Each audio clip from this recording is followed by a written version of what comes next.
historique de la base a été créée en 1990 par mon collègue qui avait commencé à faire de l'ULM sur l'aérodrome de Roanne, d'ailleurs qui m'a appris à piloter dans les années 88-89. On est venu s'installer ici en 90 et en 92 on a créé le club Les Ailes du Merlin. Donc on a 30 ans cette année. Moi, avant de faire de l'ULM, j'ai fait pas mal de parachutisme. J'étais toujours attiré par tout ce qui vole. Et j'ai commencé en 89, mon brevet, j'ai été breveté en 90. J'ai commencé par le pendulaire. J'ai été breveté en 90 en pendulaire et en 93 en multi-axe. Puis maintenant, ça fait un peu plus de 10 ans que je suis instructeur. Je fais un peu d'école bénévole pour le club. Donc quand on arrive ici, on dépanne les gens de passage en carburant, on peut loger 2-3 machines dans le hangar pour une nuit ou deux. Voilà. On prête des vélos aux gens de passage pour aller se balader le bord du canal, pour aller faire une course ou pour aller jusqu'à l'hôtel, n'importe quoi. Oh, il est dedans là.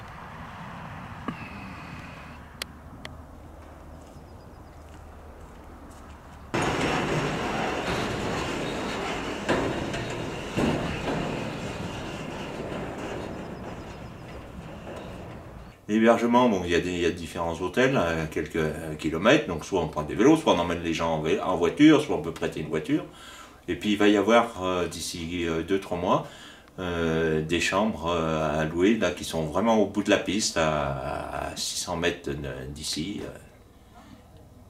par un Airbnb, un voisin qui va d'ailleurs faire de l'ULM d'ici peu. Alors ici on peut visiter la Gravière aux Oiseaux, c'est assez sympa, c'est à 2 km d'ici. On peut y aller soit à pied, soit à 2 km, soit en vélo aussi, pareil, on a des vélos au fond du hangar qu'on peut prêter. Après il y a toute la balade le long du canal qui est assez sympa, on a cette chance d'être vraiment en bordure du canal. Et en vol, il y a toute la Loire à remonter, ce qui est sympa c'est les gorges de la Loire sur le barrage de Villeray jusqu'au château de la Roche, c'est un petit château qui est au milieu de l'eau, qui est vraiment magnifique vu du ciel. On fait on fait découvrir le Rouennais vu du ciel et puis les gens de passage aussi peuvent découvrir notre belle région.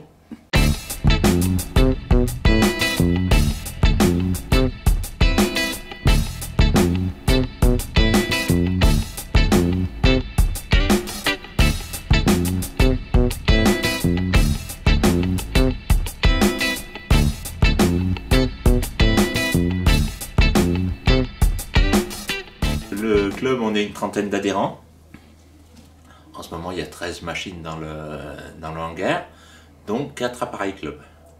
3 pendulaires et un multi-axe. On a un Quicksilver aussi. On fait des baptêmes pour découvrir, c'est assez sympa. C'est une machine qui vole lentement pour faire du vol local. Alors la piste, elle fait 500 mètres par 30.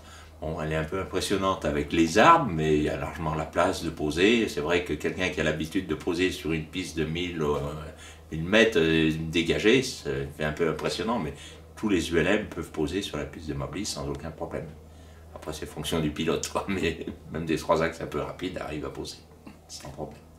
Mais là, on est posé avec des aéronefs sur l'aérodrome de Mably. C'est loin de Mably? Non, on est en single, donc on est 2 camarades. Mais on est des garçons normaux, donc on peut chacun sa chose. C'est un terrain privé, comme toutes les bases ULM.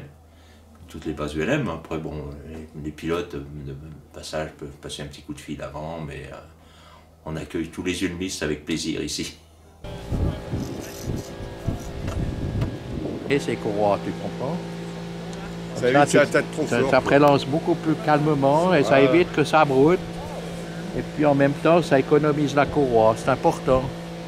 Parce que ces courroies, elles sont spéciales et relativement chères. Et comme on n'est pas très riche, surtout avec le prix de l'essence, il faut essayer de faire des économies au maximum. J'en ai mis un petit peu sur la